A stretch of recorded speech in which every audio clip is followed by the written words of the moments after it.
Ang susunod na programa ay rated PG. Patnubay at gabay ng magulang ay kailangan sa mga batang manonood. Ang mga nakaraang harapan sa bahay ni Kuya. Ibinigay sa Dream Team ang pagkakataong humarap sa kahon ng katotohanan at alamin ang dahilan ng pagbibigay puntos ng kanilang mga kasama sa nakaraan.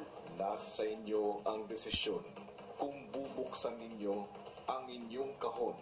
At ngayong gabi, sa pagpapatuloy ng huling 3 linggo ng edisyon, paanong haharapin ng housemates ang kanilang first Dream Team Challenge? Mahahati ang inyong grupo. Isang grupo ay maninirahan sa pool area, habang ang isa naman ay maninirahan sa activity area. Paano nito maapektuhan ang samahan ng housemates? Gusto niyo cases, may mag-iwalay. Kaya niyo. Okay lang po. Sige sa pool area. Ikaw lang sa activity. Ayos eh. Pag-usap kayo na. Meron po akong kahinaan. Pero hindi po ibig sabihin nun ay mahina po ako. At sino-sino ang mapapabilang sa latest set of nominees? Nais kong ipaalam sa inyo, magaganap ang inyong harapang nominasyon.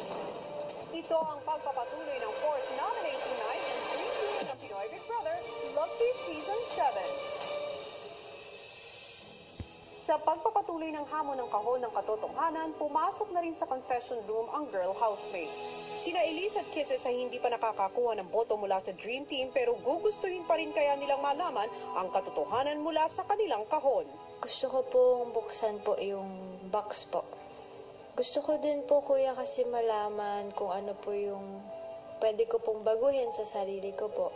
Gusto ko pong buksan dahil gusto ko pong malaman kung may nagawa akong pagkakamali dito sa loob ng bahay. Hala. Kuya, wala po laman.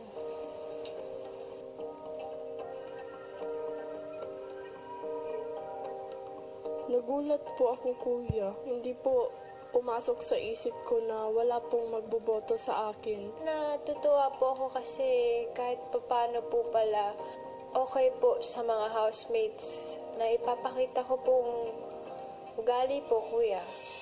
Nang makapagdesisyon na ang lahat ng housemates, isang mas matinding hamon ang ibinigay ni Kuya. Paulo. Aba? Grabe ito ah.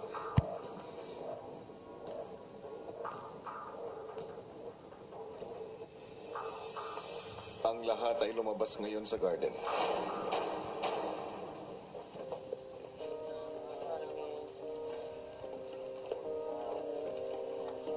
Dead roses. This is so bad. Dream Team, ngayong gabi ay magaganap ang inyong harapang nominasyon. Para sa harapang nominasyon, sasabihin ng bawat housemates ang kanilang boto sa pamamagitan ng pagbibigay ng isang itim na rosas para sa bibigyan nila ng 1 point at 2 rosas para sa 2 points. At 3 housemates na makakakuha ng pinakamaraming rosas ang magiging nominado sa linggong ito. Sisimula sa inyo, Nico at Makoy.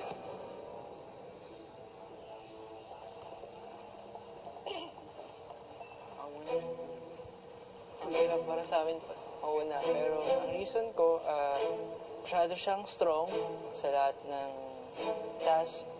Kaya nakukonsider ko siya na isa siyang competitive na housemate.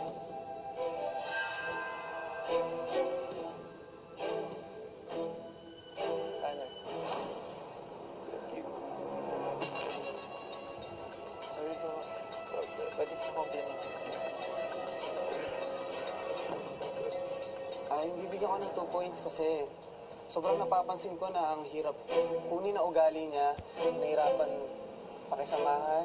Pakisama na nagsasuffer yung buong grupo. Bibigyan ko ng 2 rows. Sorry. Pero,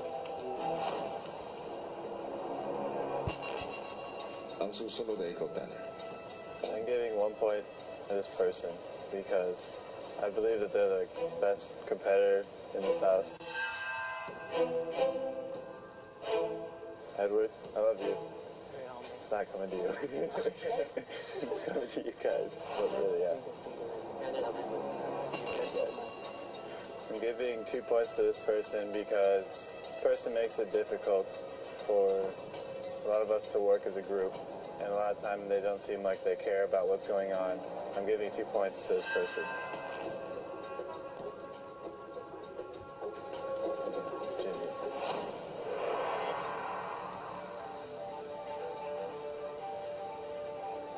Cora, ikaw ang susunod.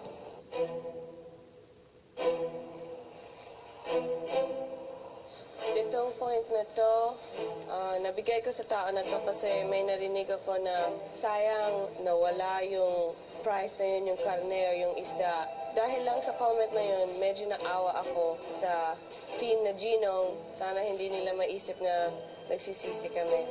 Kaya ako binibigay yung isang point kay Nico.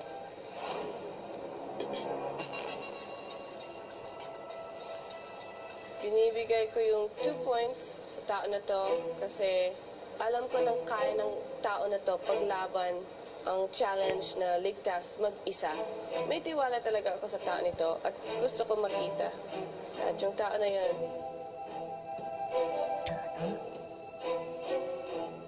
ay si Elise.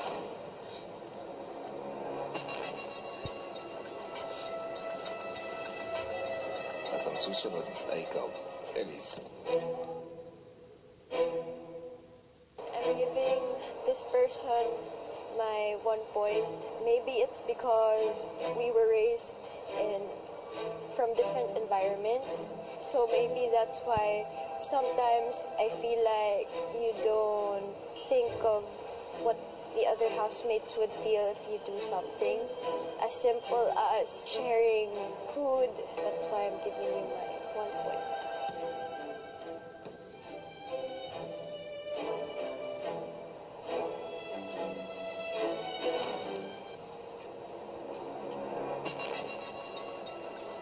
Binibigay ko yung 2 points sa taong to dahil sometimes I feel scared kapag magsalita ng sariling opinion ko kasi takot ako na baka meron siyang sabihin na medyo strong. Dahil doon, binibigyan ko ng 2 points. Ikaw.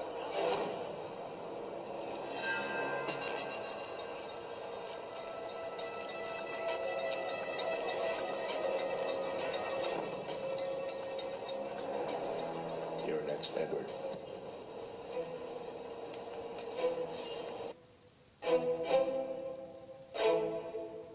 I give my 1 point to this person because I understand that the way this person feels comfortable is not always within the group, but sometimes it's difficult to work as a team with this person.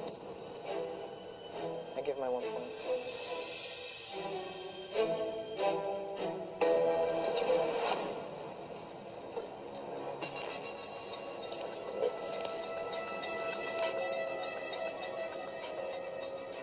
Sucks.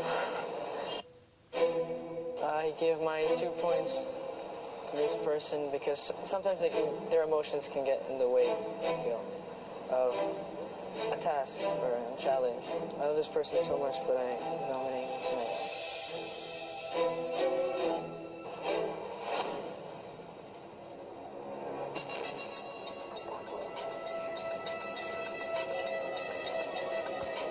Punta na tayo sa yulo.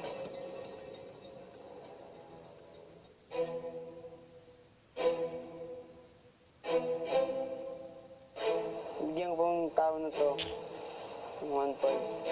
Kasi di po siyang malubiro pag may nag-uusap po kaming lahat. Bigyan ko po ng 1 point.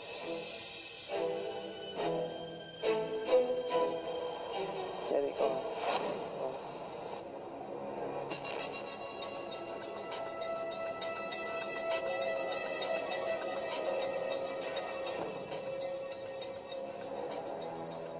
Bigyan kong tao na ito ng 2 points. Kasi siya yung nagpabida sa lahat ng ginagawa natin na task.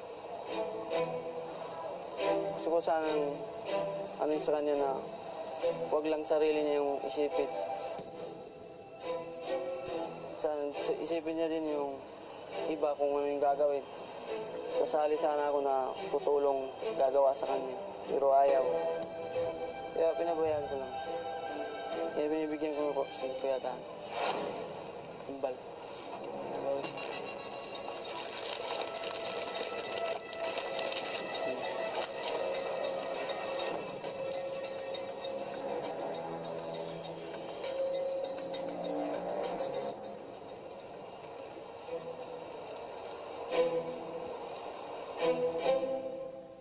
Binibigyan ko ng 1 point yung tao na to kasi naobserbahan ko na sa week na to parang naging extra competitive ka.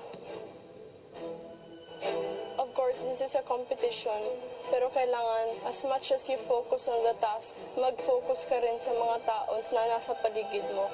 Kasi it's all about enjoying here and caring for the people around you. Pero naniniwala rin ako na ideal ate kita and I believe you can still improve it, ate.